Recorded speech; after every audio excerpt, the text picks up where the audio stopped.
കഴിച്ചില്ലേ?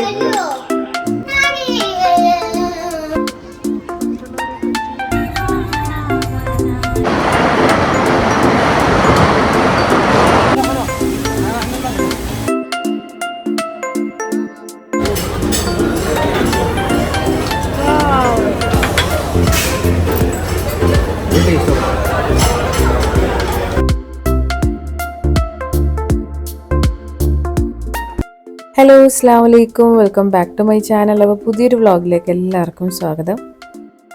ഇതിന് ശേഷം ഇവിടെ 10 ദിവസത്തെ അവധി ഉണ്ട് കേട്ടോ. അപ്പോൾ ആ കുറച്ച് ദിവസങ്ങളിലെ വിശേഷങ്ങളും കാര്യങ്ങളൊക്കെയാണ് കേട്ടോ ഷെയർ ചെയ്യുന്നത്. അപ്പോൾ വീഡിയോ എല്ലാവരും സ്കിപ്പ് ചെയ്യാതെ കാണാം. ഇവിടെ അറിവുണ്ടായതുകൊണ്ട് തന്നെ മട്ടൻ കുറച്ച് ഞാൻ മാറ്റി വെച്ചിട്ടുണ്ടായിരുന്നു കേട്ടോ. നമുക്ക് എന്തെങ്കിലും എടുത്ത് കറി വെക്കാമല്ലോ എന്നൊക്കെ വിചാരിച്ച്. പിന്നെ ആടിൻ്റെ തല, അതേപോലെ സൂപ്പ് ഉണ്ടാക്കാനായിട്ട് കാല്, അതൊക്കെ ഞാൻ എടുത്ത് വെച്ചിട്ടുണ്ടായിരുന്നു. അപ്പോൾ എന്തായാലും ഒരു പൊതി എടുക്കാമെന്ന് വിചാരിച്ചിട്ട്. അപ്പോൾ മട്ടൺ റോസ്റ്റാണ് ഇന്നത്തെ മെനു. അപ്പോൾ അതിന് കഴിക്കാനായിട്ട് നെയ്ച്ചോറാണോ എന്താണെന്ന് കുറേ നേരത്തെ കൺഫ്യൂഷനായിരുന്നു. അവസാനം തേങ്ങാച്ചോറ് ഉണ്ടാക്കാമെന്നുള്ളൊരു തീരുമാനത്തിലേക്ക് എത്തി. അപ്പോൾ മട്ടൺ റോസ്റ്റിന് വേണ്ടിയിട്ട് ഒരു പൊടി റെഡിയാക്കുന്നുണ്ട് കേട്ടോ. അപ്പോൾ അതിന് വേണ്ടിയിട്ട് മുഴുവൻ മല്ലി, കുരുമുളകും എല്ലാം ഒന്ന് വറുത്ത് എടുക്കുകയാണ് കേട്ടോ. എന്നിട്ട് അത് ചൂടാറി കഴിഞ്ഞാൽ ഒന്ന് പൊടിച്ചെടുക്കണം. പിന്നെ അതിലേക്ക് വേണ്ടിയിട്ട് ചെറിയുള്ളിയും ഇഞ്ചിയും വെളുത്തുള്ളി പച്ചമുളകും സവാളയൊക്കെ ഒന്ന് നന്നായിട്ട് വഴറ്റിയെടുത്ത് പിന്നെ നമ്മുടെ വേവിച്ച മട്ടനും ഇട്ടിട്ട് അതൊന്ന് റോസ്റ്റാക്കി എടുക്കുകയാണ് കേട്ടോ ചെയ്യുന്നത്. ഞാൻ തീരെ വെള്ളം ഒഴിക്കാതെയാണ് കേട്ടോ മട്ടൻ വേവിച്ചത്. എന്നിട്ടും നന്നായിട്ട് തന്നെ വെള്ളം ഉണ്ടായിരുന്നു. പിന്നെ അത് പറ്റിച്ചെടുത്തിട്ട് റോസ്റ്റാക്കി എടുക്കുകയാണ് കേട്ടോ ചെയ്തത്. റെസിപ്പി ഞാൻ സ്ക്രീനിൽ തന്നെ കൊടുക്കാം കേട്ടോ. അപ്പോൾ തേങ്ങാച്ചോറിന് വേണ്ടിയിട്ട് മെയിനായിട്ട് വേണ്ടത് തേങ്ങയാണല്ലോ. തേങ്ങാപ്പാലിൻ്റെ ആവശ്യമുണ്ട്. അപ്പോൾ ഞാൻ കുറച്ച് തേങ്ങ നാട്ടിൽ നിന്ന് ചിരണ്ടിയത് കൊടുത്ത് വിട്ടിട്ടുണ്ടായിരുന്നു കേട്ടോ ഇക്കാടെ വീട്ടിൽ നിന്ന്. അപ്പോൾ അത് ഐസ് പോകാൻ വേണ്ടിയിട്ട് പുറത്തിറക്കി വെച്ചിട്ടുണ്ട്. അപ്പോൾ ഞാൻ അതിന് വേണ്ടിയിട്ട് ജയ റൈസാണ് കേട്ടോ എടുത്തത്. അതിലേക്ക് ആദ്യം ചെറിയുള്ളിയും തേങ്ങയൊക്കെ നന്നായിട്ട് തിരുമിയതിന് ശേഷം 1 ഗ്ലാസ് അരിക്ക് 2.5 ഗ്ലാസ് തേങ്ങാപ്പാൽ, ആ ഒരു രീതിയിലാണ് കേട്ടോ എടുത്തത്. എന്നിട്ട് ഒരു വിസിലും പിന്നെ ഒരു 10 മിനിറ്റ് ലോ ഫ്ലെയിമിലും ഇട്ടിട്ടാണ് കേട്ടോ കുക്ക് ചെയ്തത്. റൈസ് നല്ല പെർഫെക്റ്റ് ആയിട്ട് വന്നിട്ടുണ്ടായിരുന്നു. കുറച്ചും കൂടി ഒന്ന് കുഴഞ്ഞിരിക്കണതാണ് കേട്ടോ ഇക്കാക്ക് ഇഷ്ടം. എനിക്കിത് കറക്റ്റായിരുന്നു. കുറച്ച് ഉലുവ കൂടി ആഡ് ചെയ്യണം കേട്ടോ. ചെറിയുള്ളിയും തേങ്ങയൊക്കെ നന്നായിട്ട് തിരുമ്മി പിടിപ്പിക്കുന്ന സമയത്ത് കുറച്ച് ഉലുവയും കൂടി ആഡ് ചെയ്താലാണ് കറക്റ്റായിട്ട് വരിക. പിന്നെ നാട്ടിൽ നിന്ന് കൂടുന്ന അച്ചാറും സാലഡും ഒക്കെ ഉണ്ടായിരുന്നു. ഇക്കാക്ക് ചട്ടിച്ചോറെന്നുള്ള രീതിയിലാണ് കേട്ടോ കൊടുത്തത്. സംഭവം നല്ല അടിപൊളിയായിരുന്നു. അപ്പോൾ പെരുന്നാളൊക്കെ കഴിഞ്ഞിട്ട് നമ്മൾ പുറത്തേക്ക് ഇറങ്ങിയിട്ടുണ്ടായിരുന്നില്ല കേട്ടോ. അപ്പോൾ 1 വർഷത്തോളമായിട്ട് മംസാർ ക്ലോസ് ചെയ്തിട്ടേക്കായിരുന്നു. അപ്പോൾ അവിടെ ഒരുപാട് പുതിയ റിനോവേഷനൊക്കെ കഴിഞ്ഞ് ഓപ്പൺ ആയിട്ടുണ്ട്. പുതിയ ബ്രിഡ്ജൊക്കെ വന്നിട്ടുണ്ടെന്ന് കേട്ടിട്ടുണ്ടായിരുന്നു. അപ്പോൾ രാത്രി ഒരു 9:30 ആയി കഴിഞ്ഞപ്പോൾ ഞങ്ങളൊന്ന് പുറത്തേക്ക് ഇറങ്ങിയതാണ്. മംസാറൊക്കെ ഒന്ന് പോവാം, ബ്രിഡ്ജൊക്കെ ഒന്ന് കാണാമെന്ന് വിചാരിച്ചു. പക്ഷെ പെരുന്നാളിൻ്റെ അവധി ആയതുകൊണ്ട് തന്നെ എവിടെയും പാർക്കിങ്ങോ സൗകര്യങ്ങളോ ഒന്നും ഉണ്ടായിരുന്നില്ല കേട്ടോ. അത്യാവശ്യം നല്ല തിരക്കാണ്. അപ്പോൾ ബ്രിഡ്ജിൻ്റെ ഏരിയയിൽ നമുക്ക് പാർക്കിങ്ങേ കിട്ടിയില്ല. അപ്പോൾ ഞങ്ങൾ ഇപ്പുറത്തെ സൈഡിലാണ് കേട്ടോ വന്നത്. അപ്പോൾ അവിടെ കുട്ടികൾക്ക് കളിക്കാനായിട്ട് ഒരുപാട് ഗ്രൗണ്ടും കാര്യങ്ങളും അതേപോലെ പാർക്കും ഒക്കെ സെറ്റ് ചെയ്തിട്ടുണ്ടായിരുന്നു. അപ്പോൾ പണ്ട് കണ്ട മംസാറയല്ല കേട്ടോ, ഒരുപാട് ഡിഫറൻസ് വന്നിട്ടുണ്ട്. അപ്പോൾ കുട്ടികൾ കളിക്കുന്നിടത്ത് പിന്നെ അറിയാലോ, പിള്ളേർ കണ്ടിട്ടുണ്ടെങ്കിൽ പിന്നെ അവിടെ തന്നെ ആയിരിക്കും. അങ്ങനെ ഞങ്ങൾ നേരെ പാർക്കിലേക്ക് കയറി. ഏതെങ്കിലും ഹോളിഡേയ്സ് ആണെങ്കിൽ പുറത്തേക്ക് ഇറങ്ങിക്കഴിഞ്ഞിട്ടുണ്ടെങ്കിൽ തിരക്കാണ് കേട്ടോ. എവിടെ പോയാലും തിരക്കാണ്. മാളിലാണെങ്കിലും പുറത്താണെങ്കിലും എല്ലാം തിരക്കാണ് കേട്ടോ. ആ ഒരു തിരക്ക് അവിടെ ഉണ്ടായിരുന്നു. പക്ഷെ മംസാർ ഒരുപാട് മാറിപ്പോയിട്ടാ. എല്ലാം അവിടെ നല്ല അടിപൊളിയാക്കി എടുത്തിട്ടുണ്ട്. പാർക്കിംഗ് ചെയ്തിട്ട് കുറേ നടന്നിട്ടാണ് കേട്ടോ നമ്മൾ ഈ ഒരു പാർക്കിൻ്റെ ഏരിയയിൽ എത്തിയത്. അപ്പോൾ അതുകൊണ്ട് തന്നെ വണ്ടി ഒരുപാട് ദൂരെയാണ്. പിള്ളേർക്കൊക്കെ നല്ല ദാഹവും കാര്യങ്ങളൊക്കെ തുടങ്ങി കുറേ നേരം കളിച്ചു കഴിഞ്ഞപ്പോൾ. അപ്പോൾ എന്തായാലും തിരിച്ച് പോകാമെന്ന് വിചാരിച്ചൊരു 11:30-12 മണിയൊക്കെ ആയപ്പോൾ നമ്മൾ അവിടെ നിന്ന് ഇറങ്ങി പോരുന്ന വഴിക്ക് ഫുഡും കാര്യങ്ങളൊക്കെ ഓർഡർ ചെയ്തു. വീട്ടിൽ വന്നിട്ടാണ് കേട്ടോ കഴിച്ചത്. പിറ്റേ ദിവസം ഒരു 10 മണിയൊക്കെ ആയി കഴിഞ്ഞപ്പോൾ നമ്മൾ വീട്ടിൽ നിന്ന് ഇറങ്ങാണ് കേട്ടോ. പിള്ളേരും മിക്കായൊക്കെ റെഡിയായി താഴേക്ക് പോയിട്ടുണ്ട്. ഞാൻ അവസാനവട്ട ക്ലീനിങ്ങും ഒക്കെ കഴിഞ്ഞ് ചെറിയൊരു മിനുക്ക് പണിയൊക്കെ കഴിഞ്ഞിട്ടാണ് കേട്ടോ ഇറങ്ങുള്ളൂ. അതല്ലെങ്കിൽ തിരിച്ചു വരുമ്പോൾ ഒരു സമാധാനക്കേടാണ്. എല്ലാവരും കുളിച്ച് റെഡിയായി ഇറങ്ങുമ്പോഴത്തേനും വീട് അത്യാവശ്യം മോശമായിട്ടുണ്ടാവും. അപ്പോൾ അവരൊക്കെ ഇറങ്ങിക്കഴിഞ്ഞതിന് ശേഷം ഒന്ന് സെറ്റാക്കിയിട്ടതിന് ശേഷമായിരിക്കും കേട്ടോ ഞാൻ ഇറങ്ങുന്നത്. അപ്പോൾ രാവിലെ 10 മണി തുടങ്ങി വൈകിട്ട് 6 മണി വരെയാണ് കേട്ടോ ഈ ഒരു പാർക്കുള്ളത്. നമ്മൾ വീട്ടിൽ നിന്ന് ഇറങ്ങിയപ്പോൾ തന്നെ ഒരു 10 മണി ആയിട്ടുണ്ട്. എന്തായാലും ഒരു 3/4 മണിക്കൂർ ഡ്രൈവ് എന്തായാലും ഉണ്ടാവും നമ്മുടെ KCCയിൽ നിന്ന്. എവിടെയെങ്കിലും സ്റ്റേക്കേഷൻ എന്തെങ്കിലും ബുക്ക് ചെയ്യാമെന്നായിരുന്നു കേട്ടോ ആദ്യത്തെ പ്ലാനിങ്. പിന്നെ വിചാരിച്ചു വെറുതെ റൂം എടുത്ത് നിൽക്കുന്നതിനേക്കാളും പിള്ളേർക്കും നമുക്കൊക്കെ ഒരു എൻ്റർടൈൻമെൻറ്റ് ആവുമല്ലോ എന്ന് വിചാരിച്ചിട്ടാണ് ഇവിടെ ബുക്ക് ചെയ്തത്. മാത്രമല്ല ഇന്ന് ഞങ്ങളുടെ വെഡ്ഡിങ് ആനിവേഴ്സറി കൂടിയാണ് കേട്ടോ. ഇപ്പോഴത്തെ കാര്യം നല്ല ചൂടാണ്. അപ്പോൾ എന്താവും അറിയില്ല, തിരക്കം ഒന്നും ഉണ്ടാവില്ല എന്നാട്ടോ ഞാൻ വിചാരിച്ചത്. കാരണം ഈ ചൂട് സമയത്ത് വാട്ടർ തീം പാർക്കിലൊക്കെ പൊതുവെ ആളുകൾ കുറവായിരിക്കും എന്നാണ് വിചാരിച്ചത്. പക്ഷെ പ്രതീക്ഷകളൊക്കെ അസ്ഥാനത്തായിരുന്നു. അത്രയ്ക്ക് ജനമായിരുന്നു കേട്ടോ ഈദ് ഹോളിഡേയ്സിൻ്റെ. കൂടുതലും യൂറോപ്യൻസ് ആയിരുന്നു. നല്ല തിരക്കും ഒക്കെ ആയിരുന്നു, ക്യൂവും കാര്യങ്ങളും ഒക്കെ ഉണ്ടായിരുന്നു. നമ്മൾ വണ്ടി പാർക്ക് ചെയ്യുന്നത് ഒരു ഏരിയയിലാണ്. അവിടെ നിന്ന് നമ്മളെ ബസ്സിനാണ് കേട്ടോ ആ ഒരു സ്ഥലത്തേക്ക് കൊണ്ടുപോകുന്നത്. ബസ്സുകൾ ഇങ്ങനെ വന്നും പോയിക്കൊണ്ടിരിക്കുകയാണ് കേട്ടോ. ബസ്സിലെ തിരക്ക് കണ്ടപ്പോൾ തന്നെ ഏകദേശം എനിക്കൊരു ഐഡിയ കിട്ടി, എന്തായാലും അകത്ത് നല്ല തിരക്കായിരിക്കും എന്നുള്ളൊരു കൺഫർമേഷനിൽ ഞങ്ങൾ എത്തി. പിന്നെ വെള്ളത്തിൽ എത്ര വെയിലാണെങ്കിലും വെള്ളത്തിൽ ഇറങ്ങിക്കഴിഞ്ഞിട്ടുണ്ടെങ്കിൽ നമുക്ക് ആ ഒരു ബുദ്ധിമുട്ട് തോന്നില്ലല്ലോ. അപ്പോൾ ആ ഒരു ഇതുകൊണ്ടായിരിക്കാം എന്തായാലും ആളുകൾ അത്യാവശ്യം ഉണ്ടായിരുന്നു.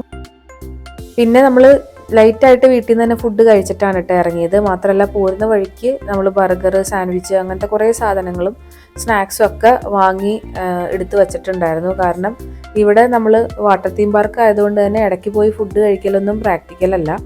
അപ്പോൾ അതുകൊണ്ട് നമ്മുടെ ലോക്കറിൽ സൂക്ഷിച്ചു വെച്ചതിന് ശേഷം ഇടയ്ക്ക് പോയി കഴിക്കാം, അല്ലെങ്കിൽ ഒന്നുകൂടി പിള്ളേർക്ക് ഫുഡ് കൊടുത്തിട്ട് വെള്ളത്തിലേക്ക് ഇറങ്ങാം എന്നുള്ളതൊക്കെയായിരുന്നു പ്ലാനിങ്. അപ്പോൾ അതുകൊണ്ട് തന്നെ ഫുഡ് നമ്മൾ അത്യാവശ്യം കരുതിയിട്ടുണ്ടായിരുന്നു കേട്ടോ. ബുക്കിംഗ് ഒക്കെ നമ്മൾ നേരത്തെ ചെയ്തേക്കുന്നതാണ്. അപ്പോൾ അറ്റ്ലാന്റിസിൻ്റെ ആ ഒരു ഫ്രണ്ടിലുള്ള എൻട്രൻസിലാണ് കേട്ടോ നമ്മൾ വന്ന് ഇറങ്ങിയത്. എന്നിട്ട് അവിടെ നിന്ന് അങ്ങനെ നടന്ന് പോവുകയാണ് ചെയ്യുന്നത് ടിക്കറ്റ് കൗണ്ടറിൻ്റെ അടുത്തേക്ക്.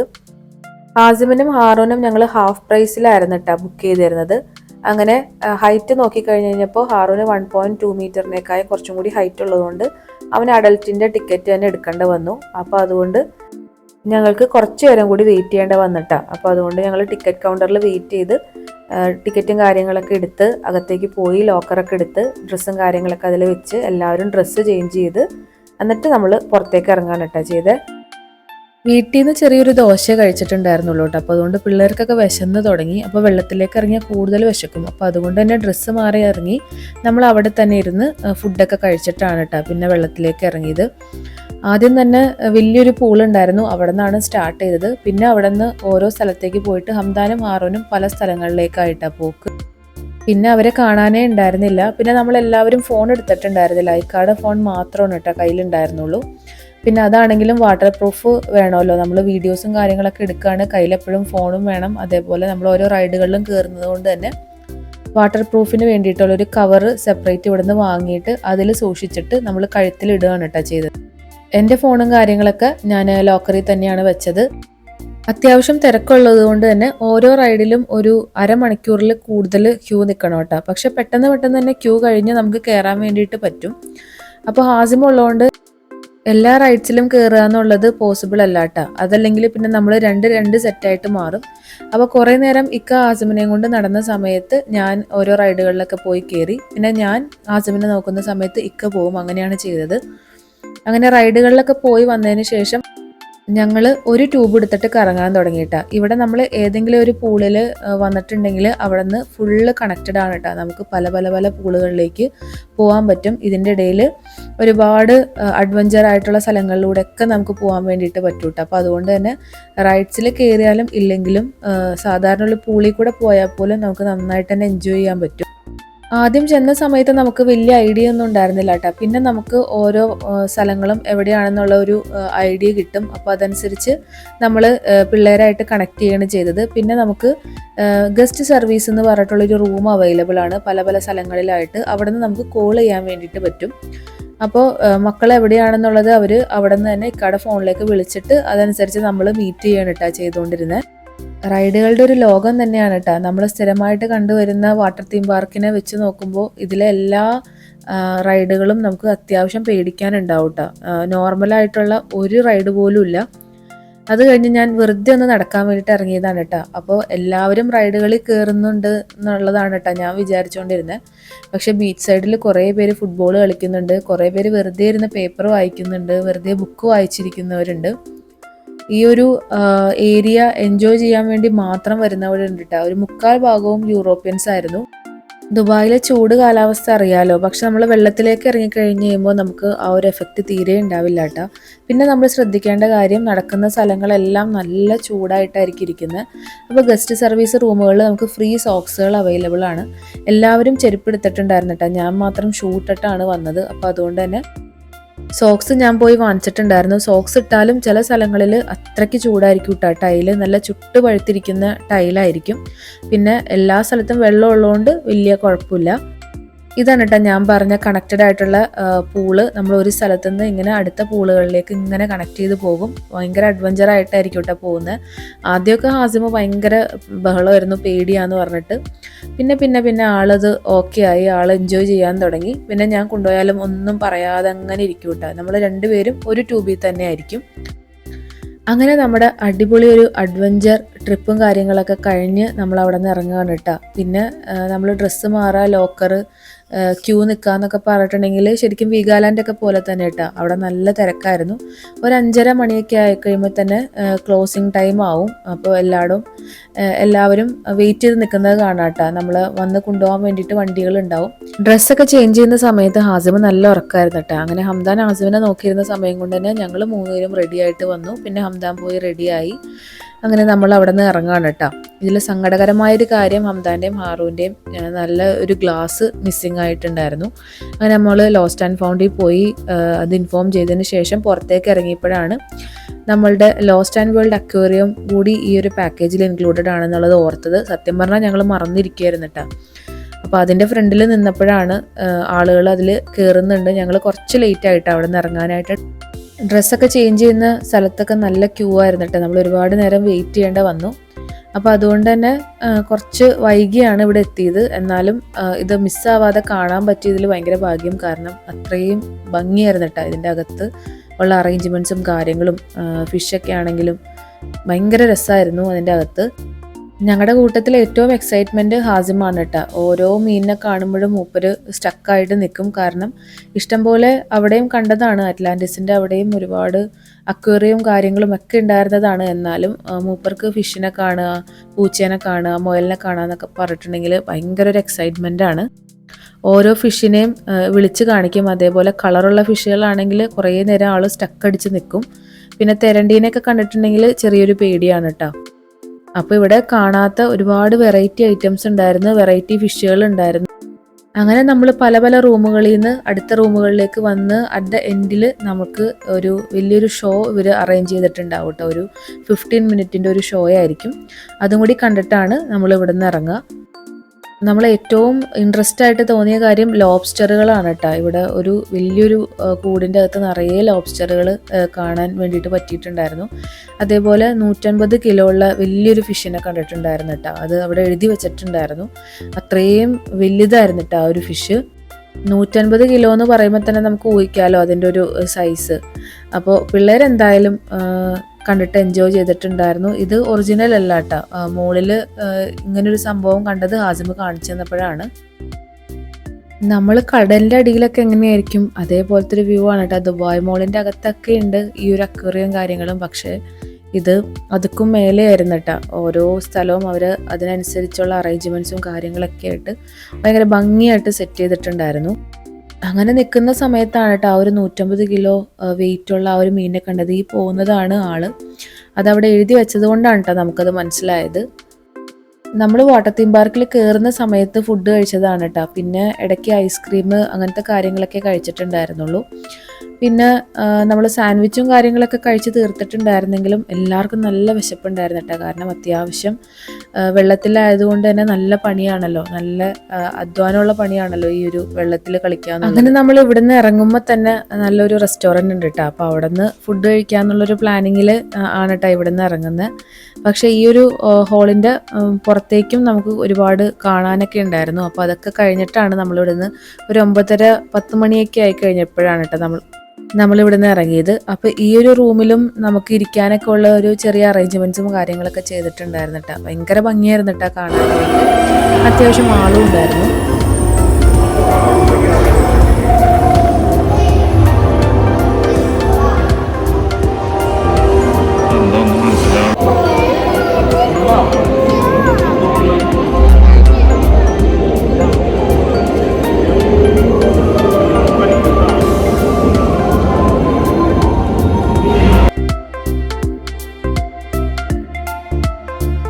ഈ ഒരു ലൈറ്റ് ഷോയുടെ ഇടയിൽ കൂടെ ഒറിജിനൽ മീനുകൾ അങ്ങോട്ടേക്കും ഇങ്ങോട്ടേക്കും പോകുമ്പോഴാണ് കേട്ടോ അതിനൊരു പ്രത്യേക ഭംഗിയായിരുന്നു കാണാനായിട്ട്. ഇതോടുകൂടി അക്വേറിയം കഴിഞ്ഞെന്നാണ് കേട്ടോ നമ്മൾ വിചാരിച്ചത്. പക്ഷെ ഇത് കഴിഞ്ഞിട്ടും 2-3 റൂമുകളും കാര്യങ്ങളൊക്കെ ഉണ്ടായിരുന്നു. ഇവിടെയും വലിയൊരു ഫിഷിനെ കണ്ടിട്ടാ. ഇനി അത് മറ്റേതുപോലെ തന്നെയാണോ എന്ന് അറിയില്ല. എന്തായാലും അത്രയും തന്നെ വലിപ്പത്തിലുള്ള വലിയ 2 ഫിഷിനെ കണ്ടിട്ടുണ്ടായിരുന്നു. അങ്ങനെ നമ്മൾ അവിടെ നിന്ന് പുറത്തേക്ക് ഇറങ്ങി. ഇനി നമ്മൾ ബസ്സിലാണ് കേട്ടോ നമ്മൾ പാർക്കിങ്ങിൻ്റെ അങ്ങോട്ടേക്ക് പോകുന്നത്. അപ്പോൾ ബസ്സുകൾ ഇങ്ങനെ ഒരുപാട് അങ്ങോട്ടേക്കും ഇങ്ങോട്ടേക്കും വന്നുകൊണ്ടേ ഇരിപ്പുണ്ടായിരുന്നു, നമ്മൾ ആളുകളെ അങ്ങോട്ടേക്ക് എത്തിക്കാനായിട്ട് പാർക്കിങ്ങിൻ്റെ ഏരിയയിലേക്ക്. അങ്ങനെ വണ്ടി കയറിയ പാടെ ഞാനും പിള്ളേരും നന്നായിട്ട് കിടന്നുറങ്ങിയിട്ടുണ്ടായിരുന്നു. കണ്ണ് തുറന്നപ്പോൾ നമ്മൾ ഇതേ ബാർബിക്യൂ നേഷൻ്റെ ഫ്രണ്ടിലാണ്. അപ്പോൾ ഇവിടുന്ന് ഫുഡ് കഴിക്കാമെന്നുള്ളൊരു പ്ലാനിങ്ങിൽ വന്നതാണ് കേട്ടോ. വെഡ്ഡിങ് ആനിവേഴ്സറി ഒക്കെ ആയതുകൊണ്ട് തന്നെ ഡിന്നർ കുറച്ച് സ്പെഷ്യലാക്കാമെന്ന് വിചാരിച്ചു. ഹാറൂനോടൊന്നും ഒന്നും പറയേണ്ട പോലും വന്നില്ല കേട്ടോ, കാരണം അത്രയും വിശപ്പായിരുന്നു. പിള്ളേർ ലഞ്ചും ബ്രേക്ക്ഫാസ്റ്റും എല്ലാം കൂടി ഡിന്നറിന് കഴിച്ചു എന്ന് വേണം പറയാനായിട്ട്. ഇവിടുത്തെ ബൊഫേ നമുക്ക് നോർമലായിട്ടാണ് കേട്ടോ തോന്നിയത്. പക്ഷേ ബാർബിക്യൂ ചെയ്ത് കുറേ ഐറ്റംസ് ഇങ്ങനെ എപ്പോഴും കൊണ്ടുവന്ന് വെക്കുമല്ലോ, അപ്പോൾ അതിലാണ് ഒരുപാട് വെറൈറ്റി ഉണ്ടായിരുന്നത്. മഷ്റൂമും പൈനാപ്പിളും വാട്ടർമെലണും കോണും എല്ലാം അവർ ബാർബിക്യൂ ചെയ്ത് തന്നിട്ടുണ്ടായിരുന്നു കേട്ടോ. വാട്ടർമെലൺ ഒഴിച്ച് ബാക്കി എല്ലാം നല്ല അടിപൊളിയായിരുന്നു. കോണാണ് കേട്ടോ എനിക്ക് ഏറ്റവും ഇഷ്ടമായത്. പിന്നെ മട്ടനും ചിക്കനും പ്രോൺസും ഒക്കെ ആയിരുന്നു. പിന്നെ ഒരുപാട് ഡെസേർട്ടുകൾ ഉണ്ടായിരുന്നു. പിന്നെ പാനിപൂരി, പിന്നെ ലൈവായിട്ടുള്ള ഫുഡുകൾ കുക്ക് ചെയ്ത് തരുന്നുണ്ടായിരുന്നു. പാസ്തയൊക്കെ ഓർഡർ ചെയ്തിട്ടുണ്ടായിരുന്നു. പാസ്ത നല്ല ടേസ്റ്റ് ആയിരുന്നു കേട്ടോ. പിന്നെ സ്വീറ്റ്സിൽ ഇതായിരുന്നു കേട്ടോ ഭയങ്കര ടേസ്റ്റ്. നമ്മുടെ കുൽഫിയുടെ ഐസ്ക്രീം ഉണ്ടായിരുന്നു, അത് അവർ കട്ട് ചെയ്തിട്ട് തരും. പിന്നെ അതിലേക്കൊരു ക്രീമും സോസൊക്കെ ഒഴിച്ചിട്ട് കുറച്ച് കസ്കസും ഉണ്ടായിരുന്നു കേട്ടോ അതിൻ്റെ അകത്ത്. അപ്പോൾ കണ്ടപ്പോൾ എനിക്കെന്തോ ടേസ്റ്റ് ഇല്ലായിരിക്കും എന്ന് വിചാരിച്ചു. പക്ഷേ ഹംദാനാണത് കണ്ടുപിടിച്ചത്. സംഭവം നല്ല ടേസ്റ്റ് ഉണ്ടായിരുന്നു. അത് ഞങ്ങളെല്ലാവരും അത് കഴിച്ചു. പിന്നെ ലാസ്റ്റൊക്കെ ഒരു സോഡാ സർവത്ത് പറഞ്ഞിട്ടാ, അതും കൂടി കുടിച്ചു കഴിഞ്ഞപ്പോൾ നല്ല സെറ്റായി എന്തായാലും വയറ്. നമ്മൾ ഒരുപാട് സമയമെടുത്ത് ഇരുന്ന് റിലാക്സ് ചെയ്തിട്ടാണ്. ഇവിടുത്തെ ഒരു പ്രത്യേകത കേക്ക് കട്ടിങ്ങും അവരുടെ ഒരു പാട്ടും പരിപാടിയൊക്കെയാണ് കേട്ടോ. അങ്ങനെ ലാസ്റ്റ് ഒരു കേക്ക് കൊണ്ടുവന്നിട്ടുണ്ടായിരുന്നു. ഞാൻ കണ്ടപ്പോൾ അത്ര വലിയ ടേസ്റ്റ് പ്രതീക്ഷിച്ചില്ല, പക്ഷെ സംഭവം നല്ല കിടുവായിരുന്നു കേട്ടോ. ബാക്കിയുള്ളത് ഞാൻ പാഴ്സൽ എടുത്തിട്ടുണ്ടായിരുന്നു. അപ്പോൾ ഇത്രയൊക്കെയാണ് കേട്ടോ നമ്മുടെ ഈദ് ഹോളിഡേയ്സിൻ്റെ വിശേഷങ്ങളും കാര്യങ്ങളും ഒക്കെ. അപ്പോൾ വീഡിയോ ഇഷ്ടമായിട്ടുണ്ടെങ്കിൽ ലൈക്ക് ചെയ്യുക, ഷെയർ ചെയ്യുക. മറ്റൊരു വ്ളോഗിൽ വീണ്ടും കാണാം. ഓക്കെ ബൈ, താങ്ക് യു, അസ്സലാമു അലൈക്കും.